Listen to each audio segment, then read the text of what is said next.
ಸುಪ್ರಭಾತಂ.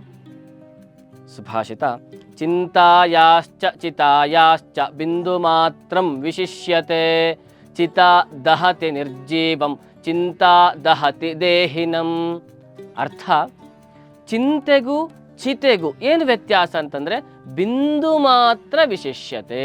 ಆ ಚಿಂತೆ ಅನ್ನುವಂಥ ರೀತಿಯಲ್ಲಿ ನಾವು ಶಬ್ದವನ್ನು ಬರೆಯುವಾಗ ಕನ್ನಡದಲ್ಲಾದರೆ 1 0 ಬರಿತೀವಿ, ಸಂಸ್ಕೃತದಲ್ಲಾದರೆ ಅರ್ಧ ನಕಾರವನ್ನು ಮಾತ್ರ ಬರಿತೀವಿ.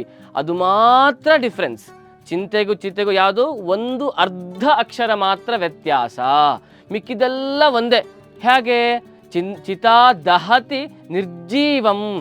ಚಿತೆ ಎನ್ನುವಂಥದ್ದು ಯಾರನ್ನ ಕೊಲ್ಲತ್ತಂತೆ, ಯಾರನ್ನ ಸುಡೋತ್ತಂತೆ? ಸತ್ತಿರುವಂತಹ ದೇಹವನ್ನು, ಜೀವ ಇಲ್ಲದೆ ಇರ್ತಕ್ಕಂತಹ ದೇಹವನ್ನು ಸುಡೋದ ಕೆಲಸ ಯಾರದ್ದು ಅಥವಾ ಯಾವುದ್ರದ್ದು ಅಂತಂದರೆ ಅದು ಚಿತೆಯದ್ದು. ಆದರೆ ಆ ಬಿಂದುವಿನೊಂದಿಗೆ ಇರುವಂತಹ ಆ ಚಿತಾ ಶಬ್ದ ಅಂದರೆ ಚಿಂತಾ ಶಬ್ದ ಏನು ಮಾಡುತ್ತೆ, ದೇಹದಲ್ಲಿರ್ತಕ್ಕಂಥ ಜೀವವನ್ನು ಜೊತೆ ಸೇರಿಕೊಂಡು ಸುಡುತ್ತೆ. ಅಂದರೆ ನಾವು ಬದುಕಿದ್ದಾಗಲೇ ನಮ್ಮನ್ನು ಸುಡೋದು ಯಾವುದು? ಚಿಂತೆ. ಹಾಗಾಗಿ ಚಿತೆಗಿಂತಲೂ ನಾವು ಚಿಂತೆಗೆ ಹೆದರ್ಕೊಳ್ಬೇಕಾಗತ್ತೆ. ಧನ್ಯವಾದ.